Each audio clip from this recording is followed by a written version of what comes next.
Hi, everyone. Welcome to our new parent webinar. We're so excited to see everyone this evening. We want you to feel as prepared as possible. So we're here to address areas in which we can get the most questions and to answer any questions that you may have regarding camp.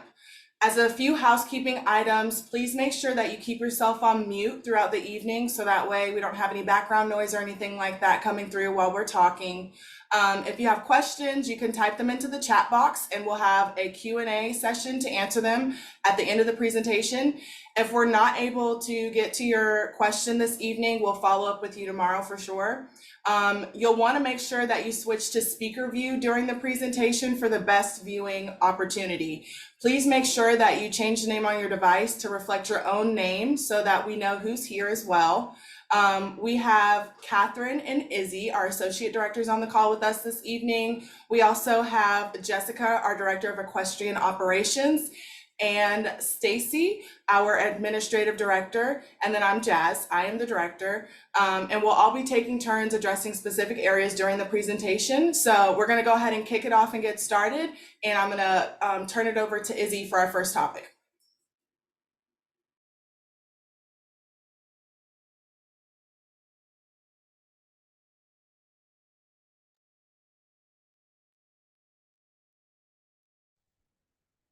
Sorry, I'm trying to unmute myself. Did it work? Okay, so I'm going to talk about opening and closing day. Opening day works like a drive-through drop-off. So parents, you'll receive an email with instructions about when you should arrive. About a week before camp starts, you'll be assigned a 20-minute time slot in the morning. So please try to stick to this time slot so that we can keep the process moving. However, if you need to change that time slot, we are flexible with that. Just let us know ahead of time. If you're running late or you're stuck in traffic during that time, please give us a phone call so that we know, so that we're not waiting around for you. So you'll come through, parents, you will stay in the car. Someone will greet you at the front gate. The nurses will then do a health screening at your car. And we will keep you updated about pre-camp health screening requirements that we may have. So keep an eye out for that one.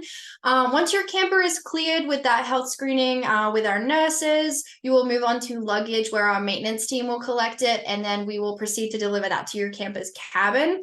Your child will then get out of the vehicle and meet their counselors and see camp in all its glory, and we will start to take over the process from there. So their counselor will take them up to their cabin and help them get settled in. We do understand that this is a bit of a difficult process for parents, especially if you're a first-time parent of campus. We've seen a lot of success with the drive-through drop-off. It just makes the process a lot quicker. It means that campers who may experience homesickness in that time don't experience that as much. Our counselors are really great. They come right up, they introduce themselves, make the camper feel welcome. You can chat with the counselor a little bit, but we do like to keep that process moving pretty quickly. In the afternoon, we'll go through some activity rotations. We'll get your camper through their swim test, and we'll do a lice check as well. Closing day is a little bit different. So you'll receive an email from Stacy about a week before our closing day, and that will have specific details about timing and everything like that. It kind of functions a little similarly to opening day. However, you will be able to drive through camp and then park your vehicle after picking up luggage, and then you can be taken up to your campus cabin and you can walk around camp, see where they do all their activities, get to meet their counselors and their cabin mates. They can show you around, and it's a little bit more free range and gives you guys an opportunity to see camp, possibly for the first time. And so that day we'll have a lot of staff around to help you, introduce you to people, make sure you know where you're going. We do ask that your camper not be picked up any later than 11 a.m. on that day. And then we do ask that everybody has departed by 12 p.m. at the latest on that day. Again, you'll receive further correspondence about what that really looks like with specific timing and everything closer to the day. But that is essentially the framework of opening and closing day. I'm going to hand it over to Stacy to talk about forms with you guys now. Thanks, Izzy. All right, so we are going to talk a little bit about, and bear with me, I'm doing multiple screens here. There we go. We are going to talk about your Camp in Touch dashboard, which is going to be your lifeline this summer. We'll also talk a little bit about forms and communication and what that looks like. So when you log into your Camp in Touch account, and if you're not sure how to get there, you'll access it in the very top corner of our main homepage of our website where it says login. You'll log in there. And this is what you're going to see when you log in. This gives you your forms dashboard, your financials, your account for emails and photos, and then a variety of other topics. So all of your forms, I just sent out the email last week regarding what forms are required and where to find them. So to do forms, you'll see that very top where it says forms and documents. You'll click there and that will take you to a laundry list of the different forms that are required. If you have multiple kids enrolled in camp this summer, then you will see each camper's forms individually under their own name, and just work your way through them. If you have the majority of them, there is the list in the email of them that are required by May 1st in. You'll be automatically entered into a drawing to win a Tuck Shop credit, which is our camp store, and we'll talk about that a little while later. Physician's examination form and transportation can come later. We know those things can take a little time to get those appointments with the doctor. A keynote on that physician's examination form, we do ask that it be filled out by a licensed provider. That is the only form we are accepting this year. So that form will need to be taken to the doctor, completed and signed, and then uploaded to your account. When you see your forms and documents, there will be some that have a little computer next to them, some that have a little printer. The computer means that you can complete them online.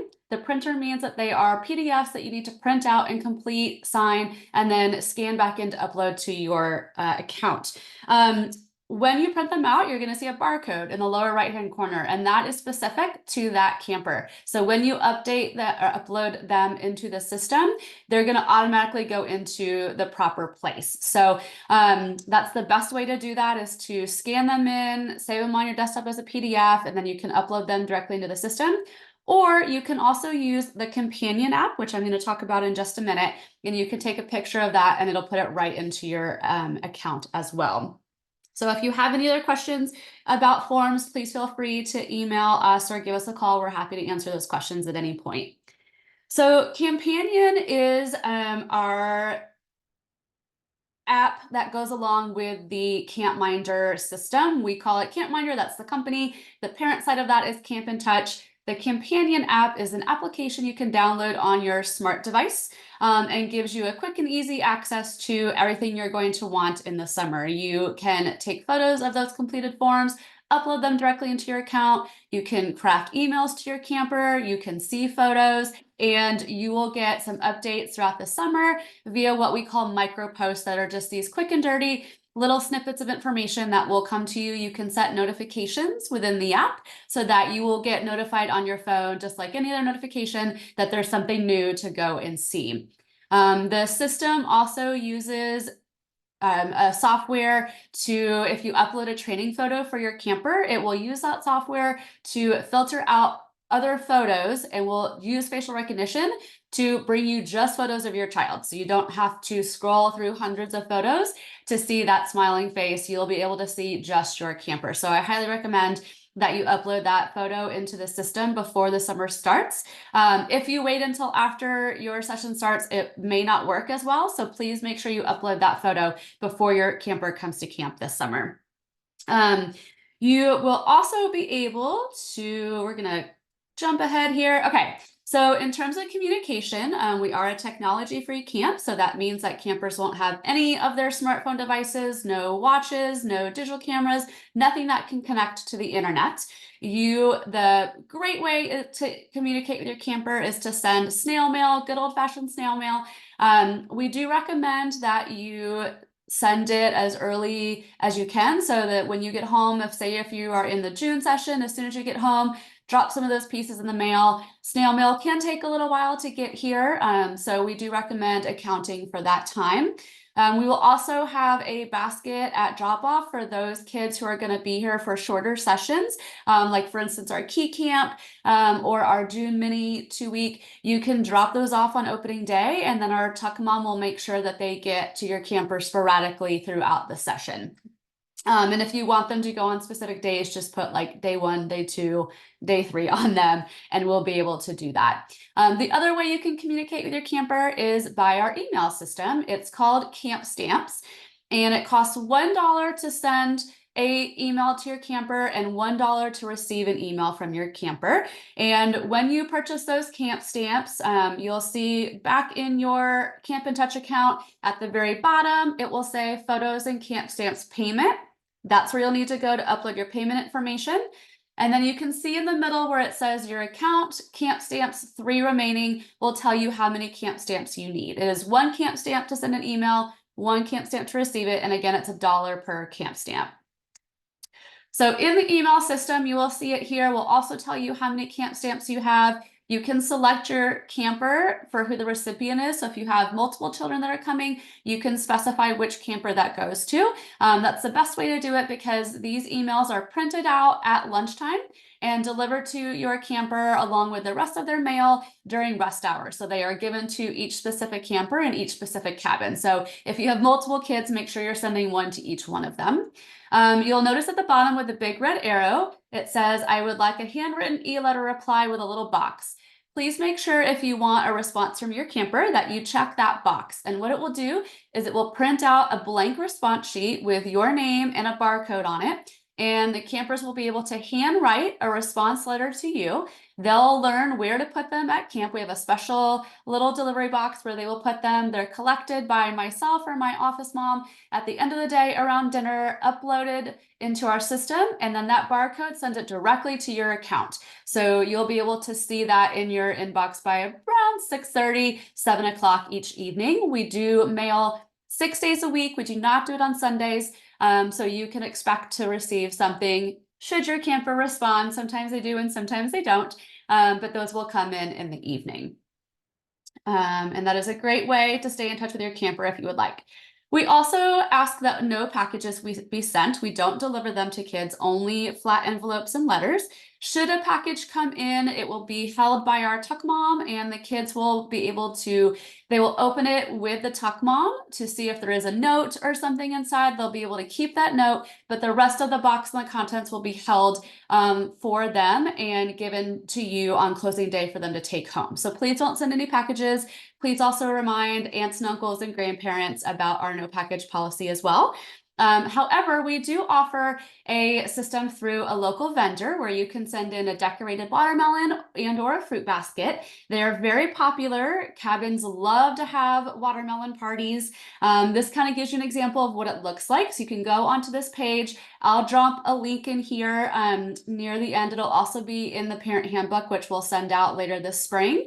But you can go online, order it, and the shop here that does it locally delivers them twice a week. And so campers will share them with their cabin. So it's a nice way to send something fun that they can share with everyone that stays within those restrictions, if you will. Okay. We also do not do phone calls here at camp. So once you drop your camper off, you won't speak to them again until you pick them up, unless it's by email or camp or by letter.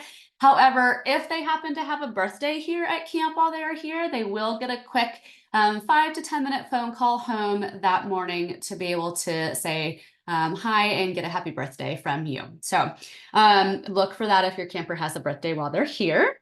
And okay, I think that's everything about communication. If you have any questions about that, again, feel free to email us. We're happy to answer. The next thing we're going to talk about is how you see photos here at camp. And you'll also still be in that Camp in Touch system. You can also use, again, the Campanion app like we spoke about. And this is what it's going to look like when you log in to see your photos. So you will be able to click on the date. We do try to upload photos twice a day, usually sometime around midday, and then again in the evening after evening program, so somewhere around 9 o'clock-ish. We don't adhere necessarily to those times because we do like to stay in the present moment, but generally about twice a day.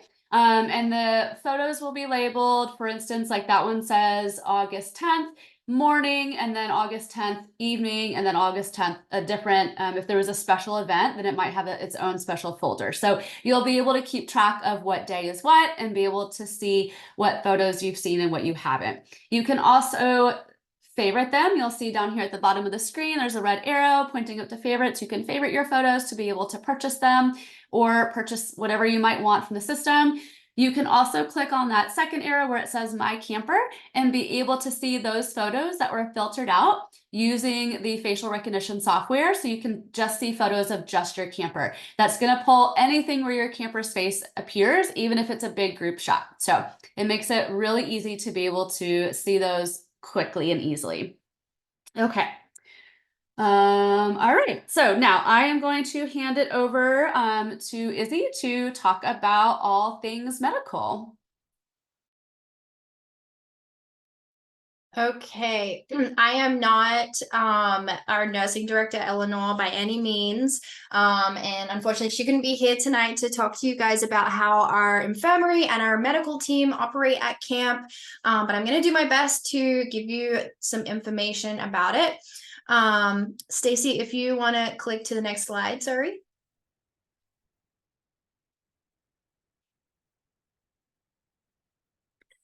So at the inn, the infirmary, we like to call it the inn, we typically have 2 registered nurses on 24/7, and we have a local doctor on call. We're super lucky that we get to partner with a local doctor, and she comes out pretty frequently, and she's super close by should anything happen. So campers are free to come to the infirmary anytime they don't feel well. That is also overnight as well. We have I believe it's like a baby monitor system for our nurses, and there's someone always on call. A nurse will call you from the infirmary if your camper is seeing a doctor, they're staying overnight for any reason, they have a fall or an injury at the barn or any other location on camp, if they have any questions or concerns about medications or anything that has popped up where they believe it's necessary to call you. Our nurses can be reached by phone and email. I believe Eleanor's email is up on our website. You can also call the office, and we're happy to patch you through to the infirmary at any point. So to start off with, camp health at camp is super important from the very beginning. So we like to talk about how parents can start to incorporate that before kids come to camp. So campers should be arriving at camp in their best physical and mental health. So talking to your camper about hand washing, covering their coughs and sneezes, super important to keep those contagious, colds and strep throat, that kind of thing, to a minimum or out of camp completely. So if you have any concerns about your campus health, please talk to us before your session. We want to help you figure out what is going to be best for your camper and how to be successful at camp with their health. Don't forget any medications they may be taking. Please communicate any medications they're taking with us. Pack them things like sunscreen and bug spray. We do have those things available, but we like for campers to bring their own, especially bug spray and sunscreen. Huge, very much needed at camp. You can talk to your camper about the infirmary before they come to camp, and let them know that there is a safe space on camp for them to go to should they feel unwell. Even if should they feel like, oh, I'm a little dizzy, I need to sit down, the infirmary is a great place to go and do that. Our nurses are more than happy to have campers sitting on the porch for 10-15 minutes just to help them feel a little bit better. Water and sleep is huge. Unfortunately, campers typically don't drink enough water at camp, and they're running around a lot, they're super tired. Sometimes they lose a little bit of sleep, just, running around and hanging out with their friends. So make sure you're talking to your camper ahead of time about how important it is to drink lots of water, especially if they're running around in the hot sun all day, and then making sure they know about getting enough sleep each night. And then at the bottom of this slide, there is our nursing director's email. That's Eleanor@keystonecamp.com, and she has all of the answers to any of your health concern questions. That's things like medications, allergens, anything like that at all. And then next up, I believe I'm going to be talking about bringing medications to camp. So we have a system at camp for campers to bring their medications. All medications require either a prescription or a note from your child's licensed provider.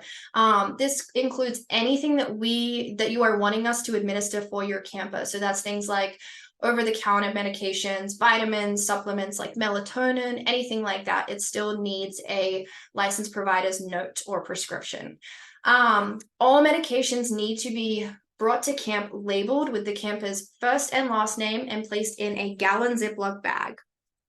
All pills need to be blister packed by a licensed pharmacist, or the alternative option is that you can bring them to camp in their original packaging, and then our pharmacist can blister pack them for you for a small fee.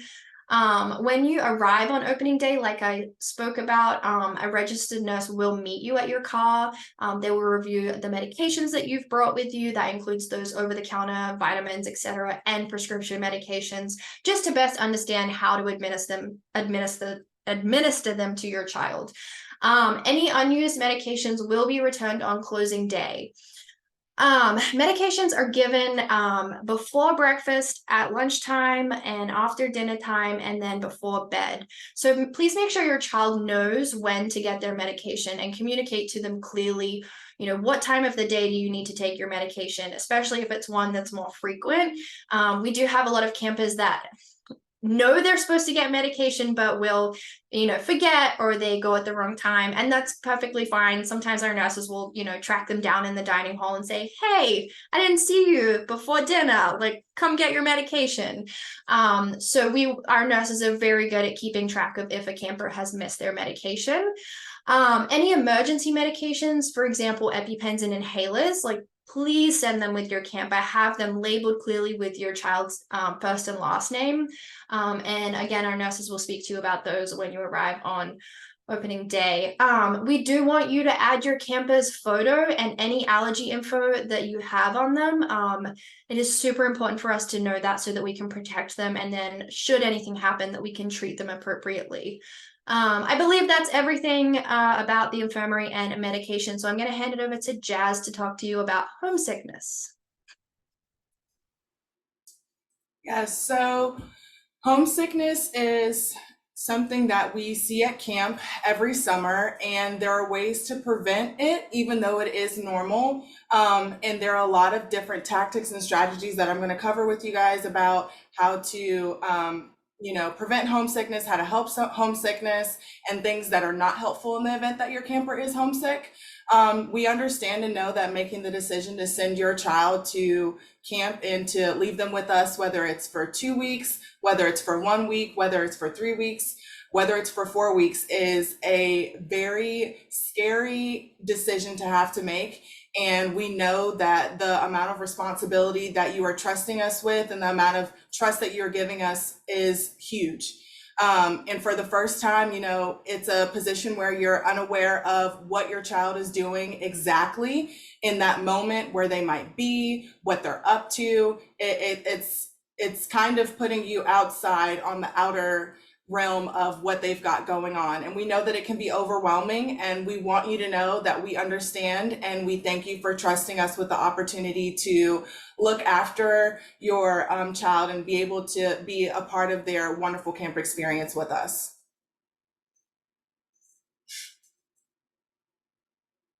So as I mentioned previously, homesickness is super normal. It is something that we see here at camp almost every summer. I think back just this past summer, there were several conversations that I had sitting on the front steps of our office.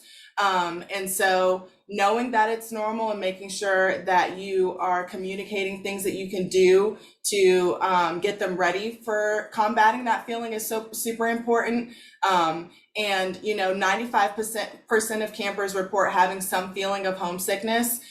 We see it more likely in our younger girls that have previous little experience of separation, or even just not being at a sleepaway camp for the first time can be a lot, can be overwhelming. You're in a cabin with other girls that are your age, but they're still kind of strangers. You don't know them quite well just yet, and you're still figuring out a lot. And symptoms of homesickness really happen around times where they are not distracted. So that's typically meal times, rest hour, and bedtime. That's also the time where, when you think about it, kids are most encompassed with their family and with others that are directly in their home with them. We do train our staff extensively during our staff training week on how to help our campers that do experience homesickness navigate through those things. We give them tools to be prepared for how to help them in unstructured time. So reading at bedtime is something that we really encourage all of our counselors to do. Even with our oldest age group of girls, they really enjoy it. They'll get the opportunity to pick a book from our camp library, and then they'll read a chapter of it every night before bed, which they really look forward to. Our counselors will facilitate things like icebreakers, not just on opening day, but in the beginning of, doing activities for the first time to build a sense of belonging and community, along with playing team building games or other opportunities that we incorporate around camp to facilitate connectedness, belonging, and just to get them really integrated and thrown into camp. Typically, a child that is struggling with homesickness, we call it the Wednesday hump, but in most cases, by the time Wednesday has come, they have dramatically increased in that feeling of homesickness. In a more severe case, it does persist, but that is very rare and uncommon. I would say typically by Wednesday, we've got a game plan, we're doing things, you've been contacted. And let me go back and kind of touch on that point. If your child is experiencing homesickness, we will contact you in the event that it is a severe case of homesickness. And you might receive things in letters like that. Well, that might touch on, hey, I miss home a little bit. They might even say things like, I don't like it here. And just kind of helping them navigate those feelings are super important. Campers that come to camp with this idea that I'm not gonna like it, I'm not gonna have fun, it's gonna be awful, I'm gonna miss home, typically do experience those feelings while they're here because they've already talked themselves out of having a great opportunity and a great experience at camp. They're less likely to participate, they might sit out a little bit more often. So really getting them to buy into camp is super important to mitigate homesickness. Prevention, as I mentioned before, is super important. So doing the work before your child comes to camp is very key in their success of being able to overcome homesickness. And the prevention works because homesickness itself can typically be predicted and strategies can be implemented in advance to combat. And we even have strategies here that we can use should your child experience homesickness while they are with us. So the bigger question that's left is like, what can you do to get them ready? So if possible, planning some overnights away from home before camp, whether that's with family, friends, relatives, things like that, just to give them another experience in a different environment that's not so familiar. Getting friends and family on board with camp. So making sure they're staying positive and instilling confidence is super important. Getting them excited about camp goes a long way, because one of the things that I find most interesting in talking with some of our girls that do experience homesickness is, like, your parents want you to have like a great time. They don't want you to be sad. So getting them to be excited about coming to camp and knowing that, like, I want you to have the best experience possible really helps them with their buy-in to camp. Being reminded that it is a normal feeling to be nervous about a new situation for both you and your camper. Talking about ways that you've persevered through times that have been uncomfortable, overwhelming, even new, and how you adjusted is super important and helpful to them, because it gives them someone that they can relate to and someone that they know and trust, which goes a long way. Plan on writing them via snail mail or our email system, not too often, but not enough. Because one thing that happens when they don't get mail enough is being that everyone gets mail at the same time in the cabin. If everyone's getting mail and then your child is not receiving mail, that's a hard take for them, and they're aware of the fact that they haven't received anything because they haven't been handed a piece of mail. Versus if you write too often, sometimes what we see is that the child just doesn't write back at all. Or if they are experiencing homesickness and you're writing significantly to them, it kind of increases that feeling of homesickness and, I really want to go home, I miss my parents, and things of that sort. So finding a good balance is super important in terms of sending a letter. And we'll talk about kind of like what you should write if your child expresses homesickness in the next slide, but making sure that in your letters, for sure, first things first, that you're not talking about what they're missing is super helpful. So sharing things like, oh, we miss you, the dog misses you, we went to your favorite spot that we usually go to every Tuesday, that is only going to increase the homesickness and make it worse. So mitigating things like that is super important. You can definitely say, you know, like, I hope you're having a great time. Tell me all about camp. Asking them to share what they've got going on is a far better question rather than telling them what they're not a part of or what they're missing out on. Pickup deals are the worst thing that you can do in a homesickness situation where there is an opportunity for things to change course.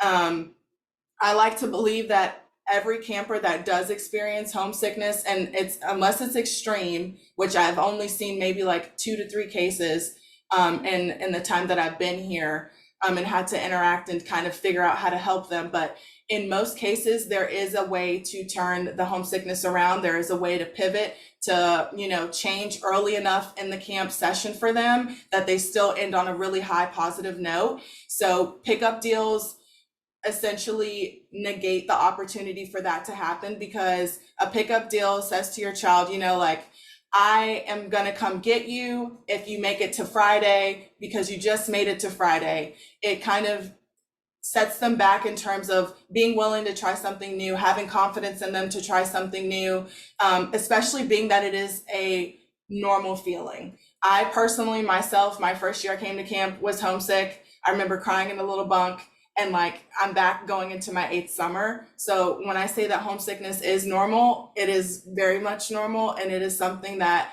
you can definitely work through. And so pickup deals don't offer that opportunity. They give an out, and they also get the camper to believe that if I just do what I need to do to make it till this day, then my parents are going to come and get me. And it doesn't reinforce that idea of buy-in and getting excited to be about camp or to be around and in camp.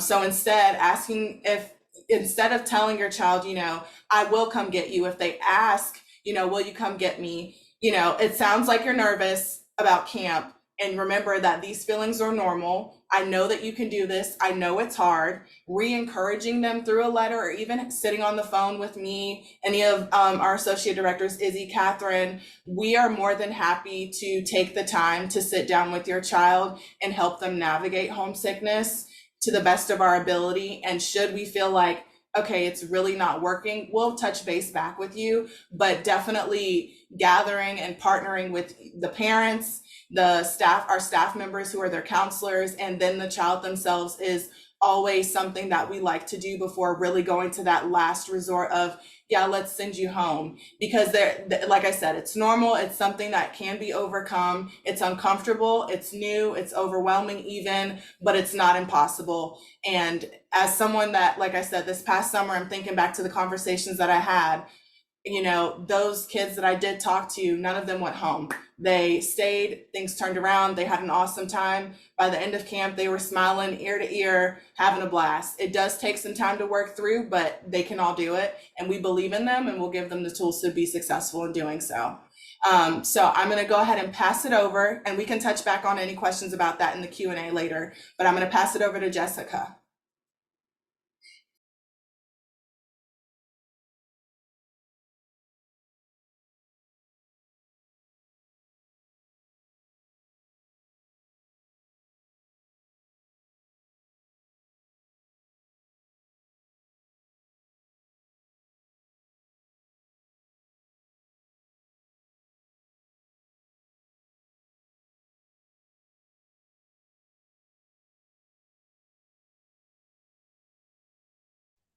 Thank you.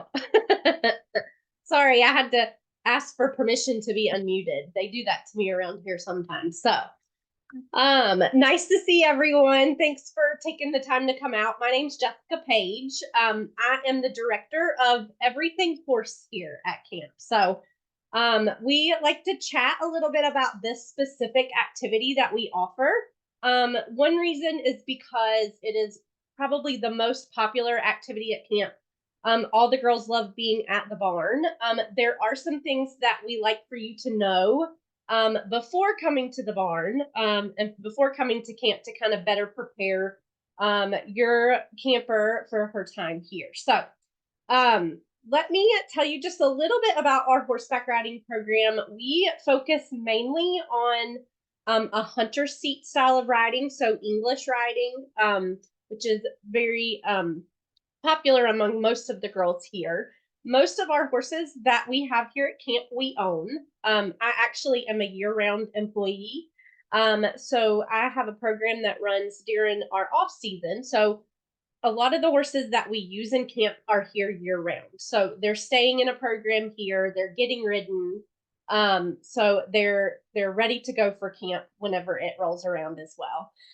We typically keep anywhere between 22 to 26 horses here for the summer. So the amount of horses that I have here now is nowhere near that amount. So when we bring in other horses, we are getting them from outside leases. And a lot of times, most of our lease horses come from several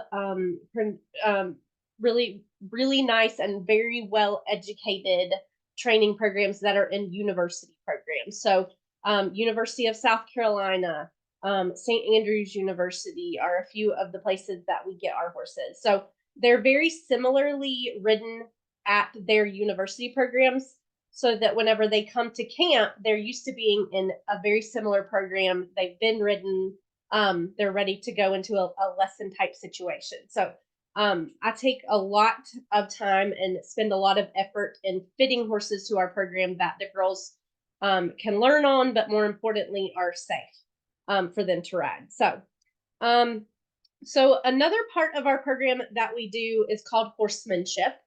We spend a lot of time not only riding, but a lot of time on the ground learning about grooming, learning about what type of food horses eat, how to take care of them.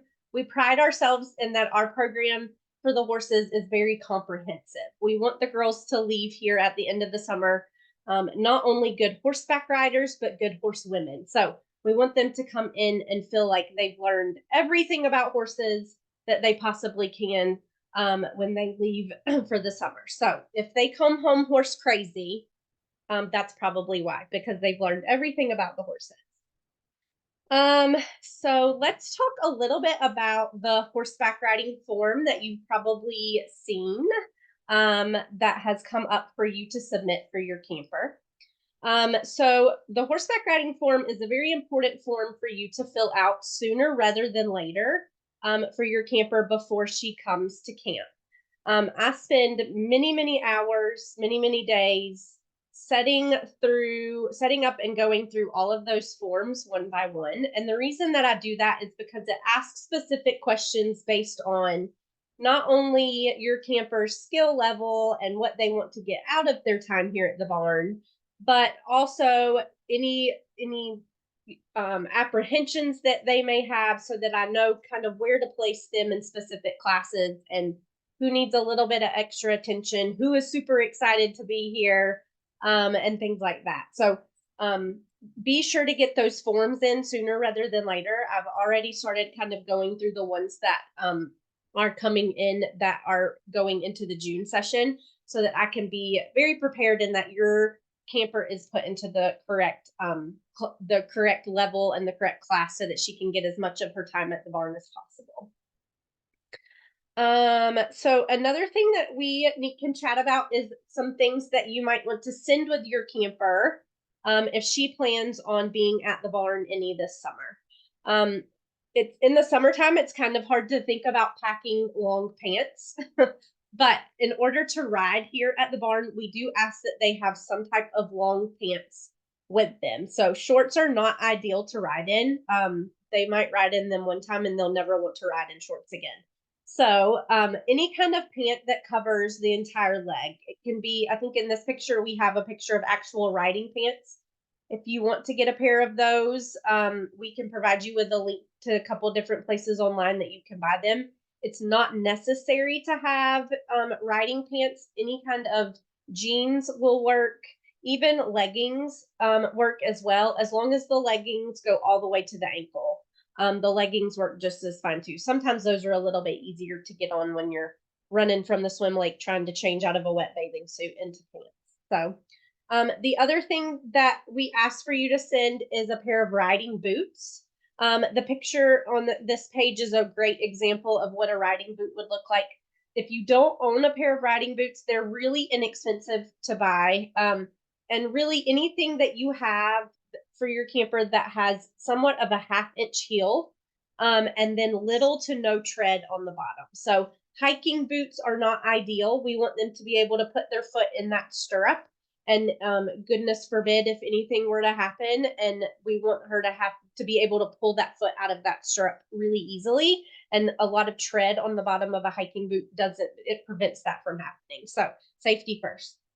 And then helmets are optional. If you would like to purchase your own helmet for your camper, that is absolutely possible. And I encourage you to do that because a lot of times if you can go into a store that sells them, there's usually someone there that can fit it correctly as well. We offer helmets here. We provide helmets for campers that don't have their own. And I train my staff and we take very seriously making sure that they're fitted correctly. Most of our helmets are adjustable. But if you do decide that you want to send a helmet with your camper, the only thing that we require is if you look on the inside of the helmet, there's a little tag that says that it is ASTM SEI certified. And it's basically just like a lot of times different bike helmets or rock climbing helmets. It's for concussion-based protection. So we want to make sure that your camper is wearing the most certified helmet possible so that, again, goodness forbid she's to hit her head, that she's protected correctly. So if you guys have any questions about the horseback riding program itself or any equipment questions or what to expect, you're more than welcome to type it in the chat or send us an email. My email is just jessica@keystonecamp.com if you have any specific questions to send my way. I'm going to throw it on over to Catherine. She's going to give you guys some really good tips for packing, so you can take it. Awesome. Thanks, Jessica. If you don't have your camera or presentation mode in speaker mode, now is a great opportunity to do that because I have this lovely truck that just so happened to be mine as a camper. Just a note on trunks, you can buy them through one of our reps at Everything Summer Camp, but also a plastic tub from Walmart does the exact same thing. So if you're worried about the kind or style of trunk, don't worry about it. We just want something with hard sides that we can put everything in.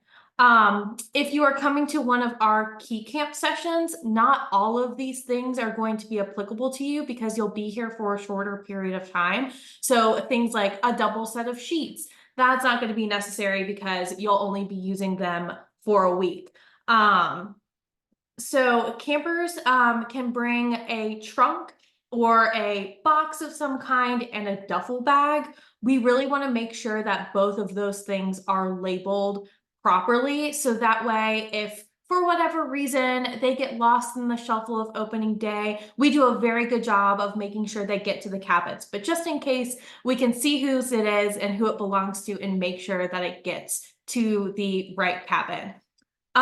We want our girls to be as comfortable as possible without having their entire room shipped to camp. So making sure that there's fun bedding, things that they're comfortable with. So a comforter, a pillow, you can use a sleeping bag as a comforter, but more often than not, it gets to be a little hot. So a nice, fun little Target comforter is always a lot of fun. We ask that they bring 2 sets of sheets. So that way, when we do laundry day every week, they can wash one and then change those out. So that way they're never just sitting on a plain bed. They always have some sheets for a rest hour or for that night. We also ask that they bring a laundry bag. Since we do laundry once a week for the girls, we're going to put everybody's clothes in our industrial washers and dryers. We'll get everything nice and clean. And then it'll come back and the cabin will work to sort all of the laundry. We also do a fresh towel every day. That is to use for the swim lake or for showers. We are now recommending that if you want an extra towel, you're more than welcome to bring it. The only thing is that we ask that it's labeled very clearly. And because we're cycling through so many towels every day, it may get lost in the shuffle. So if you would like to provide a towel for your girls for the swim lake or whatever have you, just make sure it's something that if it doesn't come back with you, that it is not super precious. We love stuffed animals here, and we love bunk decorations. I have my little Barnard teddy bear here. And we want to make sure that their bunk feels like their bed at home. That's super important. Feeling comfortable and making it cozy, making their own is a great way to kind of combat some of those homesickness feelings and making sure that their space feels like their own. We love fairy lights, we love streamers, we love little things. We try not to have too many things hanging down from the ceiling because it is a bit of a fire hazard, but photos and books and fun things to write letters with, we highly encourage to make that space your own. We do an overnight for our campers. So we recommend bringing a sleeping bag for those overnights. If you need to borrow one, we have a few limited sleeping bags available for borrowing, but bringing your own is always best. We recommend either buying a Crazy Creek chair at our tuck shop or bringing a Crazy Creek with you. These are our go-to camp chairs for any time you don't really feel like sitting on the ground. They have a great back, and it's just a lot of fun to sit in and rock around in and hang out. We also recommend bringing a shower caddy that I don't have an example of here, but just a little tote to keep our toothbrush, shampoo, conditioner, all of those bath things together. So that way they're not just sitting out in the open, and they have a place where they can get dry and drained so they don't get all funky while they're sitting out. We love theme days here. Some of my favorite are Monochromatic Monday, Harry Potter Day, St. Patrick's Day. There's so many different holidays that we offer, and so we highly recommend bringing fun tutus, a couple fun headbands, maybe a few fun shirts. Whatever you can dream of, we want to celebrate. So making sure that that is something that you bring. We have a bathing suit policy that means that we really encourage one piece and tankinis. Two-piece bathing suits are not permitted at camp unless it's a tankini. So really making sure that that midriff is covered. This is a great example. You can get some good ones at Target, Old Navy, what have you. They're the best. Rain gear is also very important. When we say rain gear, we really just mean a nice raincoat, something with a hood. Boots are great as well, but often water shoes will do just a fine job in the rain. But having a really nice raincoat is something that's super important. Fun fact, Brevard, North Carolina is a temperate rainforest, so it will be raining. That is probably the only guarantee of the summer. Our uniform consists of a white shirt with our logo, and then we also have navy shorts and a tie. You can buy all three items at our tuck shop, but if you want to come with your own navy shorts, that is more than okay as well. You can also wear a skirt, capris, kind of whatever your camper feels most comfortable in. As long as it's navy, we want them to feel super comfortable. We require that every single pair of shoes that your child wears has a back strap. So flip-flops, unless you're actively taking a shower, we really don't want flip-flops around camp. It's really hard to run in flip-flops. You could sprain an ankle, and it just kind of prevents a lot of the fun that we have around here because you're a little bit slower. So we really want to make sure you're wearing sneakers, Chacos, Tevas, Crocs, put into sport mode, all of the good stuff. We definitely love having a trunk organizer. So little packing cubes like this are incredible, especially for some of the younger girls. If I've seen some cases where there's outfits that are planned out for each day of the week, and that includes underwear, a t-shirt, a pair of socks, and some shorts. And that kind of takes some of the guesswork out of their outfits. So that way in the morning when everybody's getting dressed and it's a little bit chaotic, they're not stuck wondering like, oh my gosh, where are my underwear? I can't seem to find them. Or having all of your t-shirts in here, your underwear in another cube. That way it's super easily accessible and they can keep themselves organized as well. For horseback riding, a helmet bag makes things a little bit easier if you have brought your own helmet. That way it can hang up and that the entire trunk doesn't smell like horses, because that will happen. I've experienced it. So one of the things that is very important for me and for your camper probably as well is making sure that they're involved in the packing process. I cannot tell you how many times where I have gone through somebody's luggage looking with them and they don't really recognize any of the clothes that have been packed. So making sure that they're involved and they're doing the folding and process. So that way they're familiar with their things, they know where to get it. So that way when you leave in your car, when they get to their trunk and open it up, they can say, oh, my comb is here, my headlamp is right there, my jackets are right here. They can be super familiar with all of that stuff. Speaking of jackets, we've got sweatshirts for sale, but we also, can you see us all matching? We have lovely sweatshirts for sale, but also feel free to come with lots of layers. It can be super chilly in the mornings, especially in our earlier sessions and some of our later sessions. So a nice sweatshirt, a nice pair of sweatpants, or even a lovely pair of PJ pants is always something nice to have. And we cannot stress layers enough, being able to layer clothing so that way throughout the day when it gets warm, they'll be good to go. Please label everything that you send with your child. You cannot label it enough. People have in the past have used the iron-on labels. They're fine. But what they tend to do is they come off in the dryer when we dry the clothing. Because it's an industrial dryer, it is very hot, and so they melt off and they stick to the edge of the dryer. And then if the clothing was purchased specifically for camp, the child might not know, and so they'll be losing their shorts or their t-shirts throughout. So labeling it with a Sharpie is the way to go. We do have a lost and found, and we encourage our girls to go there throughout the session, and we'll have it at the end of the summer. And we always recommend taking a peruse through the lost and found on your way out to make sure that you've gotten everything that you possibly can. All of this and more is on the packing list on the website. And if you have any questions about any of these options or anything you might have questions about, feel free to ask at the end of the presentation. Thank you.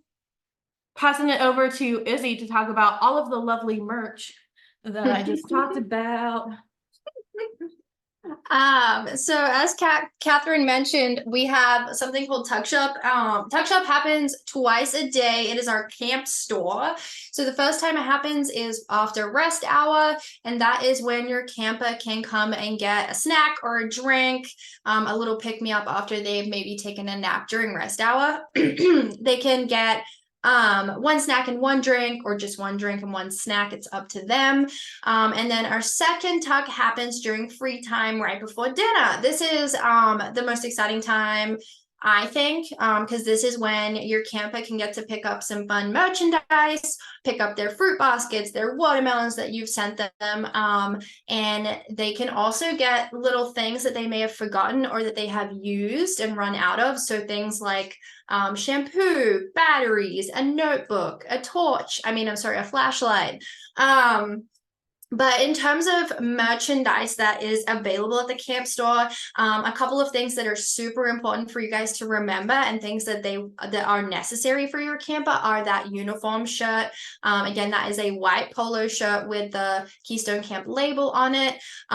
There's also a tie that you can purchase for your camper. These are worn with our navy blue shorts, and they're worn on Sundays and during campfires. Other things that you can purchase, you can see in the slide, little things that we have designed for the upcoming summer. So we have things like sweatpants, sweatshirts, t-shirts, tank tops, laundry bags, water bottles, bucket hats, stickers, lots and lots of stickers.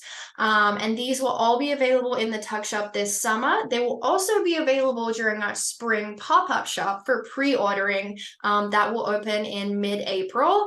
And that is just for you guys to get a jump start and be able to see everything before your camper maybe runs a little rampant in the tuck shop. And with the pre-ordering, we don't ship it out to you, but it will be ready to go when your camper arrives at camp with us for the summer. The other thing I didn't touch on was team t-shirts. Your camper will be assigned a team for camp, and they will not find out about this. It is very secret until our opening team ceremony. So you don't need to worry about a team t-shirt.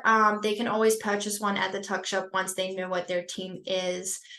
So yeah, keep an eye out for your emails, and Stacy will give you guys some further information about that spring pop-up shop, and make sure that you are looking at that and looking at our social media and just checking out things that are available on there for you guys to purchase. And make sure you go through it with your camper too, so that they can, you know, identify things that they may want, or you can show them things that they will need. So I think that's everything I have for tuck shop. Stacy is going to talk about the financial side of tuck shop now, because she is responsible for overseeing that.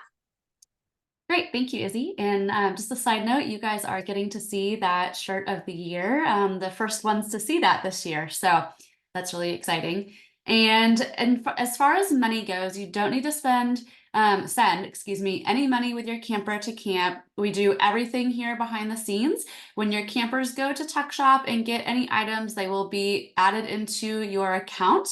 You can keep track of what your campers are spending. When you're logged into that Camp in Touch, you'll have an area that says View Tuck Shop Purchases. Give us a little bit of grace. It does take some time to get and keep everything up to date. We try to get it in that same day, but sometimes stuff happens and we just can't. So within 24 hours, we'll have it up to date for you, so you can keep an eye on what your campers are spending if you would like.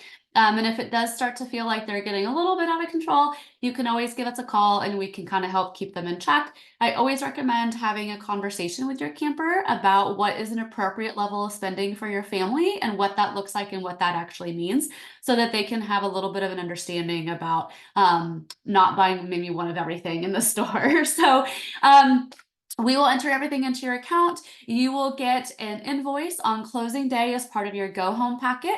You'll be able to take a look at that and have a week to review it. So don't worry if you're going on vacation or whatever it might be. No worries about looking at it right away. You can have some time, and then you just get in contact with me if anything looks off or a little bit different. Sometimes things might get in twice accidentally, and we'll always adjust that for you. And then I process all payments for those automatically at the Friday after your closing day. So 1 week later, everything will be processed automatically. So if you do have any questions, make sure you do give us a call before that time frame to ensure that we take care of that. If you have questions about like what your kid is spending, feel free to give us a call. We're happy to answer those questions at any time. All right, so I am going to now unshare my screen here and toss it back over to Jazz. So as everyone's kind of touched on at different points, I'm now going to open the floor to questions and answers, and we're going to kind of bounce those to a respective area. So if you've got a burning question that you want to ask, or even something that has come up that we have not talked about at all while we've been on this, and you're like, I want to know more, feel free to drop it in the chat, and we're going to spend a few minutes before we let you guys go this evening just addressing some questions and answering things for you all. I have one question that was sent to me about asking about the themes and if they will know ahead of time. For the most part, we do holidays. So we'll have a holiday day, we'll have an international day, but a lot of the themes, they end up being something along the lines of Harry Potter Day, or kind of what our counselors dream up at any given day or time. So having a Hanukkah or a Christmas outfit would be great. Having a St. Patrick's Day or a Valentine's Day outfit would be great. But also, they're kind of just random. And I think that's part of the beauty of camp, is being able to come up with an outfit kind of with what you have, or with some of the face paints that we have around camp. So don't feel pressured to have an outfit for every single holiday.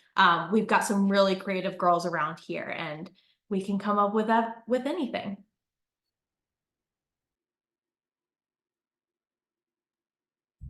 Okay, I had a question that was sent to me asking, do the mini sessions, are they able to ride horses, Jessica?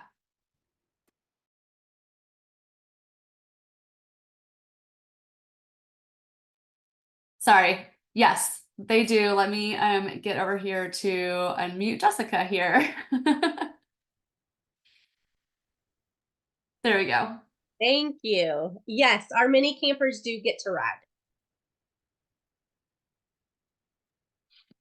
Perfect. We also had a couple of questions about, do key campers need the uniform? And yes, key campers will need the uniform. Everybody purchases that uniform.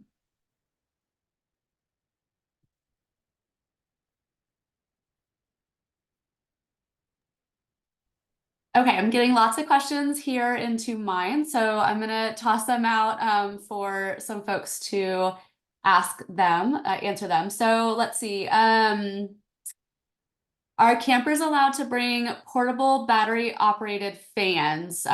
Jazz or Izzy, do one of you want to grab that? Yes, they are. Sorry, Jazz, beat you to it. Yes, they can bring battery operated fans. A lot of campers and staff members will bring them and like clip them to their bunks, and they definitely help with the weather. It can get a little hot here in the afternoons. So I would recommend bringing them. And if they run out of batteries, they can always purchase some more from Tuck Shop as well. Perfect. Okay, Jazz, I've got a question for you. Oh, if I can find it here.